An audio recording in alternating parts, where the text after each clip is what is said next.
Laura said to me before I came up, could I please, or indeed Mark should be doing this, but I'm doing it now because I'm here. Could we get her up quickly, please? Because she's left Lester alone with the kid, and it's a bloke with a kid, and we're shit. Laura, get up here.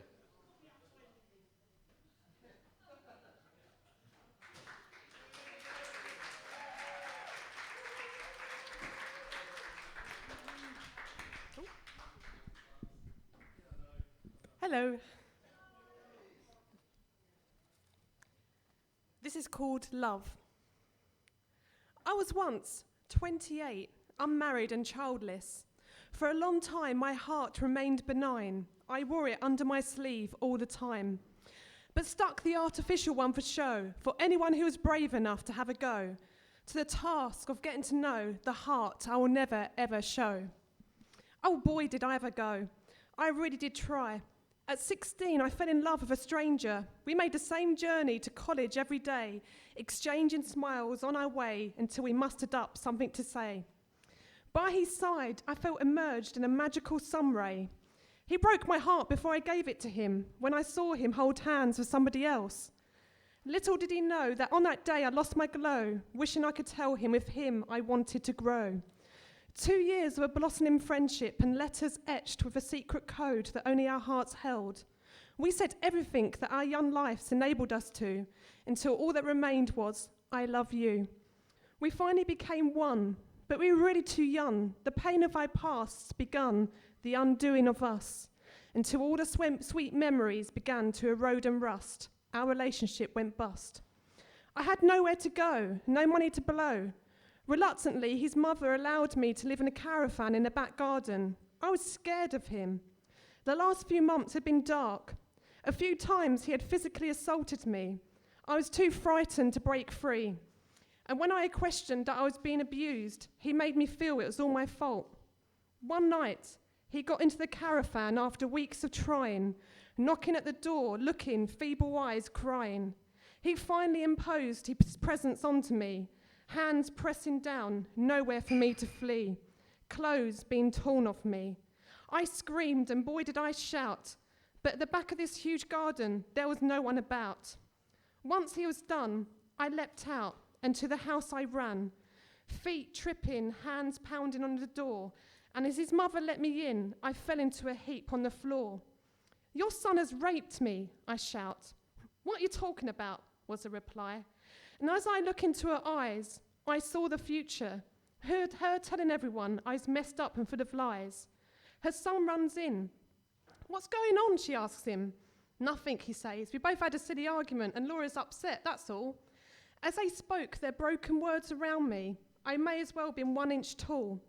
I did not know how to speak up for myself. I did not know what to do. For this man, I'd placed my whole heart into his care and trust, and now it's destroyed. With slow erosion, and slowly I felt it crumble, sprinkling out of me like dust. He had taken me away from my abusive foster family, only to become an extension of them. A week later, his mother kicked me out, and after recently losing my job, it was something I could do without. My brother, my only family, my only friend, took me in. I lived in his cigarette smoke-confused sofa, spending the nights choking on smoke and tears, trying to find my journey at the bottom of empty can beers. After pressure from his girlfriend, he kicked me out in the end, and to the streets I was to be sent, clutching my bin bags of life possessions. My brother reassured me Basden Council will have no choice but to find me a home, that society won't let me be homeless and alone. As I was walked in, I was asked a multitude of questions. Pregnant? No. Antidepressants? No. Drugs? No. Prison? No. Well, then out you go. You're not vulnerable enough. As I walked away, my only hope at 20, with no family or friends, I did feel vulnerable. After being given £9.26 from social, which is apparently the going rate to live on the streets for 3 days and 2 nights, oh, the delights of the system, I spent the money wisely on cans of beer and bunked a train to Epping Forest, where an acquaintance was living in a tent with some other homeless drug-taking youngsters. I stayed there for a week, and as I headed back, hoping my brother's girlfriend may take pity on the weak, some guy offered me a packet of cheese Wotsits. This is true. I didn't realise that I actually looked homeless. I felt ashamed. Bad times did pass, alas. I managed to talk my way into a job. I moved to Chadwell St Mary and did some illegal squatting in a big bedsit. It was a heap of squalor and shit. But you have no idea how much shelter means to you when you spend time without it. This was my home. Alone as I was, I felt safe for the first time. I was 20 and boys came at aplenty, seeing only my youth and vitality, but remaining blind to the pain I held inside. I'd found a complex place for my life story to hide. I was unable to deal with being on my own, living alone. I knew my upbringing, I knew the neglect, the abuse, the emotional torment. I knew every nook and cranny, but I had no fucking idea who I was. And this came at a cost to the men who, for their interests, I couldn't frankly give a toss. I was so good at pretending that my abstract behaviour was due to being unique and different, that my past was a thing that came last and will never stop me having a blast. I floated around, the cracks of my damaged self was filled with and concealed with water and mortar. Sometimes one would peep into my personality, breaking me down into tears, expressing my incoherent fears. But I was quick to paste it over with more cement, blame the booze that I was quick to abuse, and assure anyone who'd seen a sliver of me that they were free to continue on without the burden of me. I dived into heavy relationships, continuing wearing my heart under my sleeve, marvelling how quick it was to make people believe that I knew what love really was. I could act the role until the fakeness really began to take its toll. Sometimes I'd move in with the current distraction until my being was completely smothered, until I'd lost all sight of me, and the only way out is to run away and be free. I always landed on my feet, not wishing to accept defeat. I needed no man. I'd go back to live on my own, home to home. Oh, how I enjoyed to roam. But the cracks were showing more. I was 22, and I knew inside somewhere I had more to show and do. I settled down into one job where I managed to keep brains and my cheeky gob. I settled down into one place, deciding that I'd live with no one else until I'd learnt to love. I remained in that place for 6 years. Meanwhile, determined to keep on trying, I kept on looking for the one person who'd open me up and love me, who I'd also love, but this looking did not seem to work.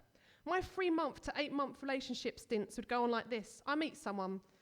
I really did not feel nothing, but where I got so good at pretending, I convinced myself that I do. They like music. Oh, yeah, me too. Great connection. I like horror films. Oh, yeah, gasp. Me too. I mean, I really do. Nights are spent sharing music, exchanging DVDs, exchanging a couple secrets. We'd perhaps gone on a date where I'd first feel bored and irate. I'd take a few sips of my beer, and it would slowly gloss over the cracks once more. Perhaps it's not such a bore. I'd take a few sips more. I guess he's nice, I think. One after another, the drinks began to sink, drenching my entire inside with false love and aspirations. It's not the drink. It's not the drink. The alcohol continues to flow. My cheeks start to glow. We are really flirting now, touching of hands, a swelling of love glands. As I stumble into the taxi of my current conquest, I put my mind to rest by reassuring myself that I won't sleep with this one because I know it won't be harmless fun. There'll be strings, all kind of complicated things. I will hurt him, he'll hurt me, and together we'd never be happy, but I'm a moron. We awake in a naked huddle and ease our aching heads and possible regrets with a soothing cuddle. Some hours later, I stumble home to my prison while I continue to live my days alone. I, of course, receive the text, "Are you okay? Can we meet another day? You're so lovely and last night was fun." I reply of lie after lie.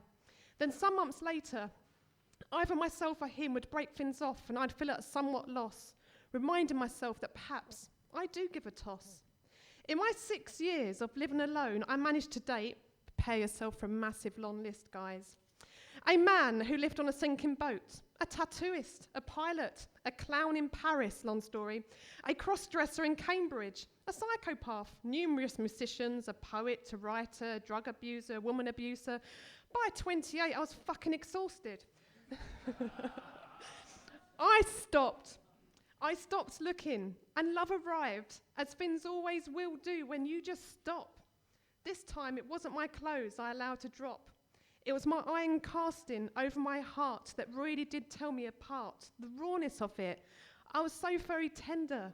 I did not need to go on a bender for my mind to render that it was him I want. I wanted him every second of the day and night, to be by my side, to hold my hand, to drift and glide together. From him I did not want to hide. It was a gradual friendship that began to blossom in springtime. As I celebrated my being single in a railway pub with beer and some good grub, he breezed in Estuary. Seeing him made my day. He took my hand to dance the night away. Together we spun so fast that our two minds seemed to become one. I really hoped that I wouldn't be just some casual fun. On the outside he looked energetic, happy, without a care in the world, but I could see so much more as he smiled at me on a dance floor. As the clock struck 4 a.m, we walked to Lee. I spoke so openly and free about the ins and outs of me, and so did he. This is where my poem about my journey of love and pain ends. I'm no longer childless and 28. I'm 30, and for years my heart has remained benign. But for my husband and son, I wear it on my sleeve all the fucking time. Thank you.